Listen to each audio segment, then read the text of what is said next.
Binyuze mu mushinga Ihuzo twabazaniye uburyo ushobora gukora application yawe ushobora kwifashisha mu bucuruzi muri ibi bihe bya corona bigoye ko umuntu ashobora gucuruza mu buryo buri physical. Twabazaniye uburyo ushobora gukora application ushobora kwifashisha mu bucuruzi mu buryo bworoshye bitagusabye coding skills cyangwa ibindi bintu byinshi cyane bikugoye. So ikintu ukora rero uraza ukandika muri browser yawe appamapa.com, and then warangiza uhita ubona page imeze gutya aho bagusaba gukreate account. Create account if you already have one, so ukaba wakora login. So then iyo umaze creating account ugakora register, uhita ujya kuri dashboard imeze gutya. Dashboard imeze gutya closinga, and then ahangaha ugatangira. Hano ikintu baba gusaba ni ugushiramo izina rya application yawe. Niba ufite business runaka ushobora gukoresha izina rya business yawe cyangwa ugakoresha irindi zina, ariko ku buryo bizoreye abantu kumva niba ngo application yitwa gutya, bizaborohera kumenya ngo iri ni iduka rya runaka gutyo. So reka njyewe nahisemo gukoresha Big Shop. Warangiza kwandikamo izina rya application yawe ugakora enter. Wamara gukora enter, then urabona hano hari akantu ku ruhande uza ahangaha niho uza ugahindura logo ya application yawe, yindi za appearinga muri Google Play Store cyangwa muri Apple Store mu gihe publishing application yawe. So ahangaha uraza ugakora upload file. So logo yawe ugomba kuba wayiteguye kugira ngo nuza kukenera kuhita uyishyira ahangaha bitaza kukugora, igomba kuba iri ready. So ahangaha reka nifashishe iyi logo ya Big Shop, ugakora upload, then urabona hano baragusaba kuyi resizinga, and then ugakora save.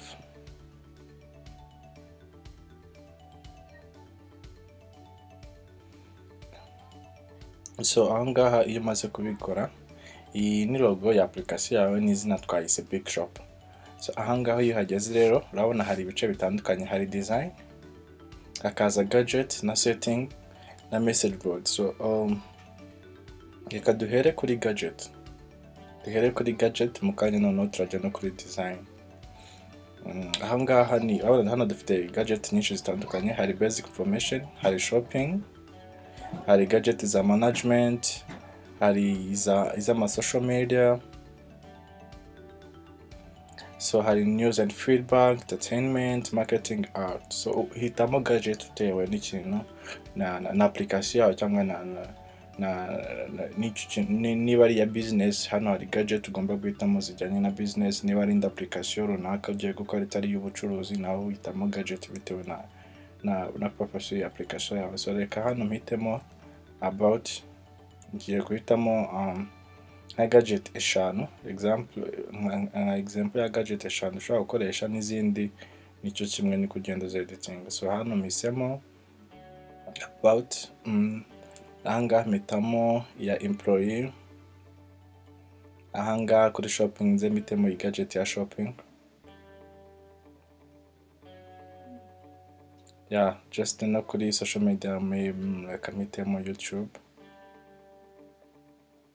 YouTube. So ahangaha rero ni gadget, ushobora guhitamo gadget nyinshi no kurusha izi ngizi. So iyo umaze guhitamo gadget, then ujya muri design. Murabona ahangaha ko zilistinze zimanuka, ariko kuri design ushobora kuzihindura style. So uje kuri design hafi 6 style ushobora gukoresha.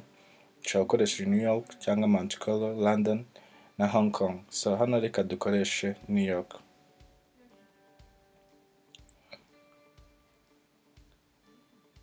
Ushobora no gukoresha n'izi zindi zisigaye, murabona ko zise zimanuka hano hasi. Iyi ngiyi ni kuri ku kijyanye na style. Noneho hano still tukiri kuri style, uje ugakanda kuri background, ubasha kubona uburyo ushobora gukoresha background ahangaha nayo wakreye ku giti cyawe, cyangwa ukaba wakoresha muri izi background ahangaha bakusuggestinze dufite ahangaha.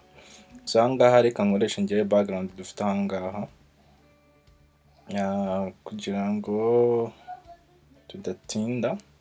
So ahangaha mpisemo aka background, urabona ko kahita kaza ahangaha. Ushobora guhitamo n'iyi ngiyi biterwa na background ushaka gukoresha kuri application yawe. And then urabona ko hano it is portrait na preview, iri portrait na landscape. So muri kwa gutegura za background zawe uba ugomba nanone kugira iri portrait ukagira n'iri landscape, ku buryo nuza kuyaplodinga hano bahita bakwereka size ukuntu zigomba kuba zingana. Iri landscape ugomba kuba ingana gutya, n'iri portrait then ikagomba kuba ingana gutya. Let's come back here. Tugaruke dukoreshe ya indi yacu twari dufite, and then iyo umaze kuyikora ukora save.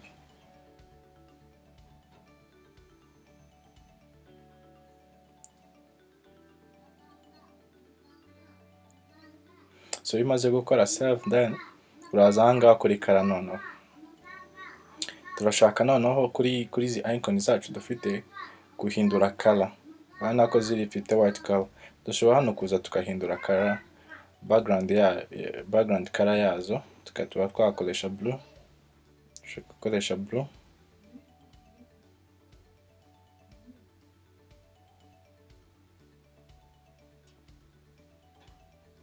cyangwa tugakoresha black. Ushobora gukoresha black.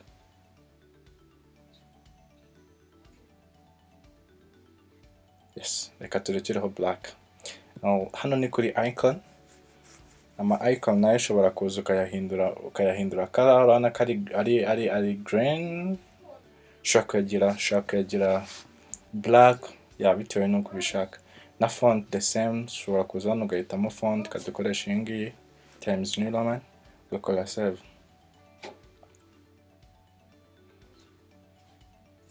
Wangiza kubikora byose ukaza ugakora save changes hano. Iyi save changes zigufasha gusavinga ibintu byose umaze gukora in general. So tugaruke kuri za gadget zacu. Ahangaha tuvuye ku cyo bita style, uburyo ushobora guhindura style, uburyo ushobora guhindura amakara. None tugiye kweditinga za gadget zacu. Ukritse kuri buri gadget urabona ko nta kintu kirimo. Urabona ko bikiri empty. Kuri shop nta kintu kirimo. Urabona nta kintu kirimo ahangaha. So tugiye gushiramo ibintu rero muri izi gadget zacu. Reka tuhere kuri about. About ni hahandi uzaza ugashira content, cyangwa se information, cyangwa se description, uvuga mbese ku bijyanye n'ibintu ukora. So kuri biki, ibintu nk'ibyo ngibyo mu magambo make ukaba wavuga ibintu ukora, upfa kwandikamo ibyo ubonye, ariko wowe ushiramo information za nyazo kugira ngo umuntu naza akajya kuri about us abone ibibavugaho. So ahangaha rero muri uko gushiramo izi information ushobora kuza ahangaha ukaba waza no kuri map, ukaba washiramo location.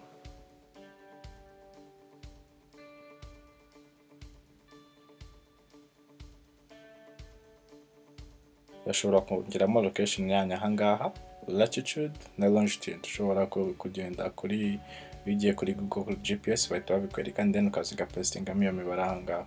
Contact, ahangaha ushobora kuza kongeramo contact zanyu, ushiramo email, ugashiramo na nimero de telefone, and then ugakora save.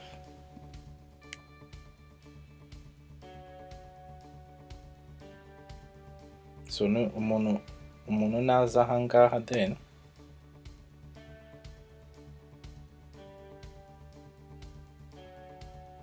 agakora kuri about, urabona ahita abona ya content.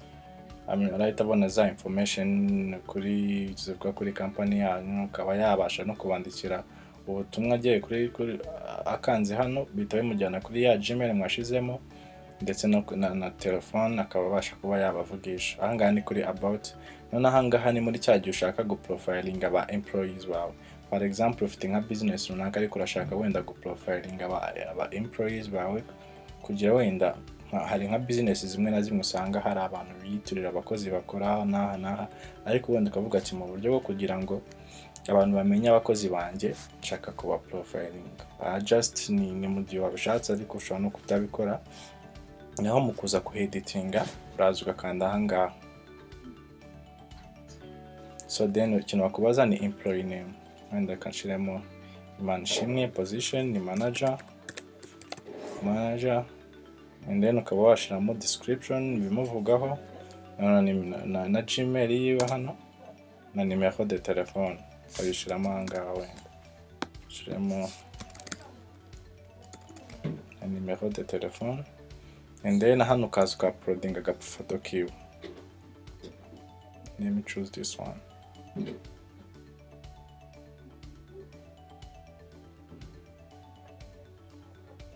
So ugakora save.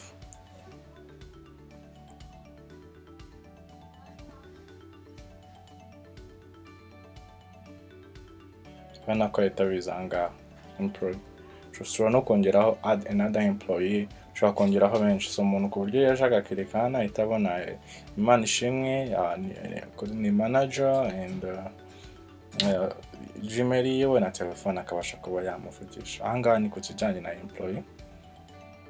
So noneho tugeze kuri ya shopping gadget yacu ari nayo iri very important. Ahangaha navuga ko nshaka ko tuyitindaho gato. Ahangaha ni uburyo noneho ushobora gukora uburyo bwo gushyiramo product zawe, gushyiramo ama categories, gushyiramo n'ama information. Noneho ahangaha navuga ko ni iduka muri rusange.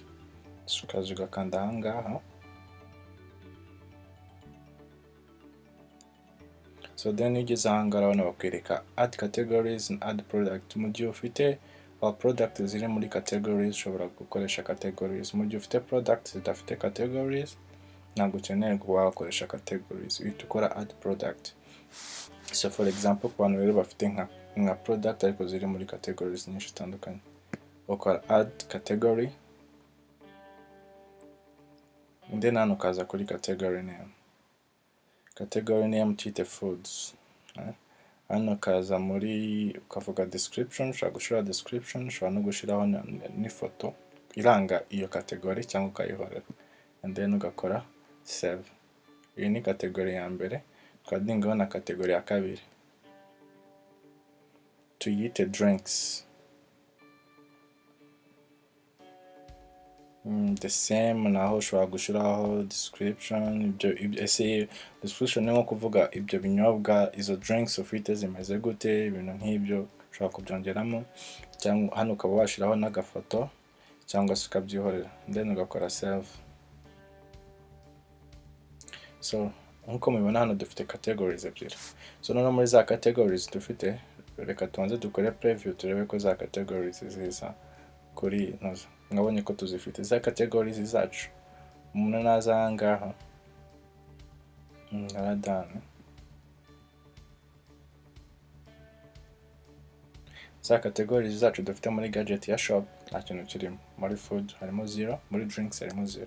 So then ngiye gushyira za product muri za categories dufite.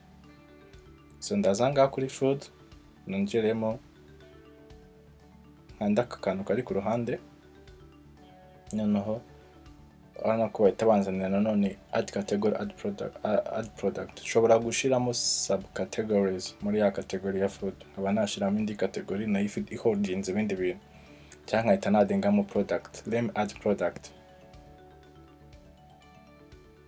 Yes. Okay, ahangaha urabona ko nanone turi muri category yitwa food. Ushobora no kuyihindura ukaba wagira drinks ariko turi muri food.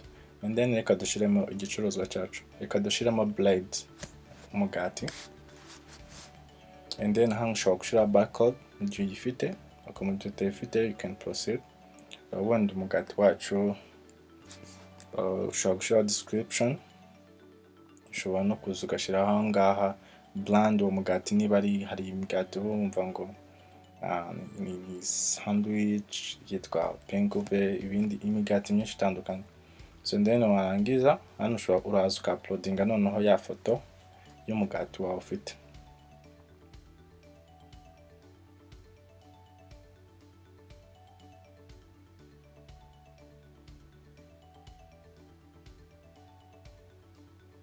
Hano ukaza ugashyiramo price ibihumbi, wenda tuvuga umugati ugura 1000. Ahangaha ushobora kuza ugatanga discount mu gihe ushaka gutanga discount kuri uyu mugati wawe. Mu gihe nta discount ugakomeza and then ugahita uza hano ugakora save.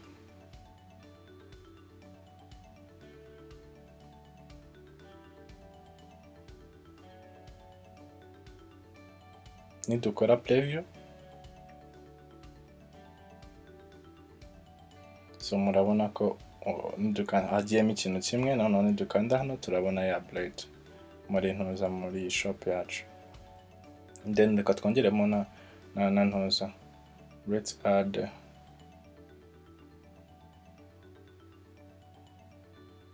reka no muri drinks dushiramo product imwe, naho ugakanda kuri aka kantu kari ku ruhande ugakora add product, then ugashiramo hano product name tea, ushiramo barcode wenda uyifite, ushobora gushiramo description ukavuga icyayi cy'u Rwanda bla bla bla n'ibindi bitandukanye, na brand wenda ukaza ugashiramo Rwanda tea, dushiremo Rwanda tea.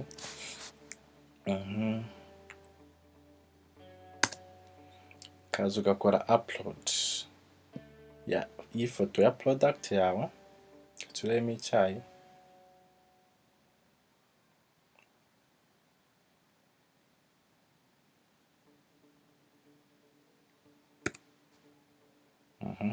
tukore open,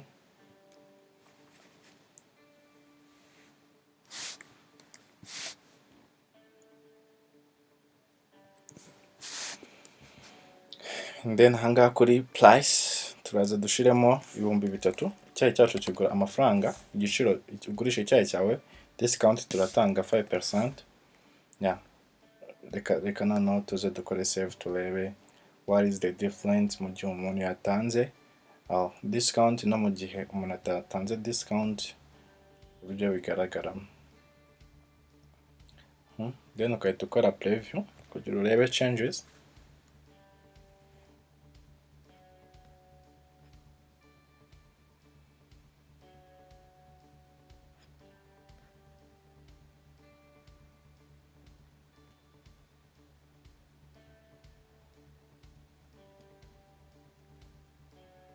So murabona ko muri food twashizemo product imwe, na muri drinks dushiramo indi product. Nidukanda kuri drinks twashizemo icyayi cyacu, brand ni Rwanda tea. Murabona ko noneho ikigura 3,000 twatanze discount, ubwo ni 2,850 kwa twatanze discount 5%.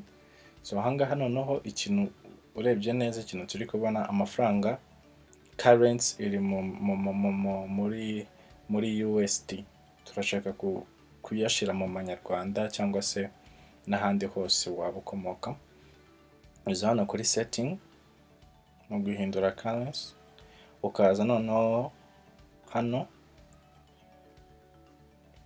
tukiri ahangaha, izi ni message bagenda boherereza umukiriya mu gihe yaguze.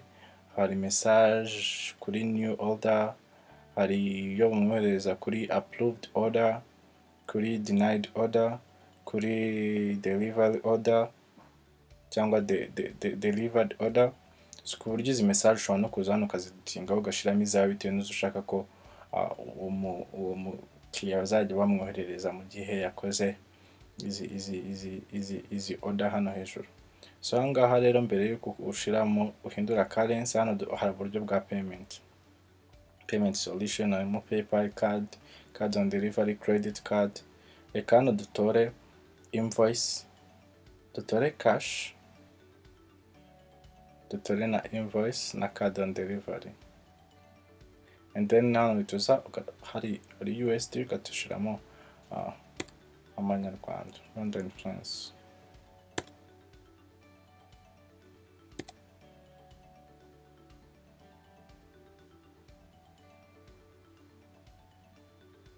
And then ugakora save.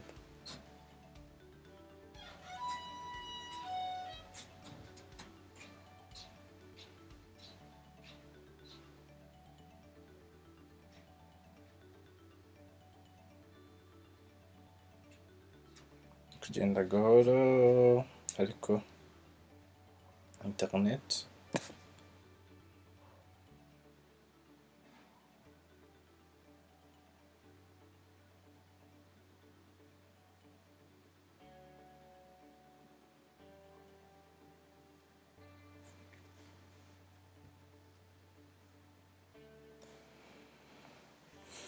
So and then urabona ko byarangije ugakora preview.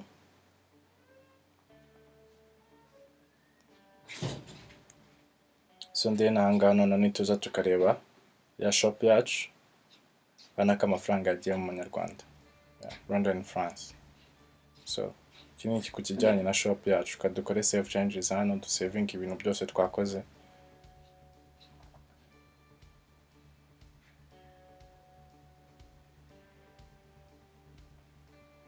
So ahangaha nuza kuri shopping bahita ubona food, dufite za kategori zacu ebyiri, harimo food harimo na drinks. Nukanda kuri food urabona umugati n'igiciro, and then nukanda na drinks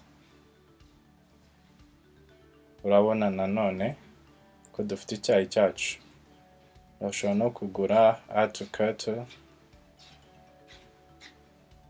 hano hejuru, ukaza hano ugakomeza process, ukaba wakora order. Urabona ko shop yacu ushobora gukora shop. Ahangaha kuri YouTube ni bantu bafite nakoresheje YouTube nka social media nk'imwe mu digital marketing, niko nabyita. Wenda mu gihe ushatse wenda ufite nka ushobora gukoresha Facebook, hano nk'uko mwayibonye harimo Twitter, harimo Facebook, harimo mu social media menshi atandukanye. So ikintu ukora raza hano kuri edit, n'ubundi urabona ko hano title ushiraho izina ryawe, izina titre, noneho ngaho ugapestingamo ya link, ugapestingamo link ya Facebook yawe cyangwa yaho umuntu, ku buryo na click azajya ahita abona ibyo bintu ushaka kwamamaza. Ni uburyo navuga ko ushobora gukora application yawe. Murabona ko nta kintu cya code bidusabye, ni ibintu biri simple byoroshye kuba wakora application yawe mu minota itarenze 30 kabisa, ukayipublishing, ukaba wayipublishing. Hano ushobora kuyipublishinga kuri Apple Store, kuri Google Play Store. Ahangaha rero ushobora no kuza ukaba wanakeditinga. Ahangaha handitse ngo about, wenda ushobora no kuhita abo turi bo mu Kinyarwanda. Mu gihe washatse ko application yawe ushobora no kushira guhindura amagambo, n'aya magambo ushobora kweditinga, utu icon ushobora kutweditinga. So ushobora kweditinga utuntu twinshi ahangaha, ukaba wakikorera application yawe mu gihe gito kandi nta code nyinshi bigusabye. Murakoze cyane.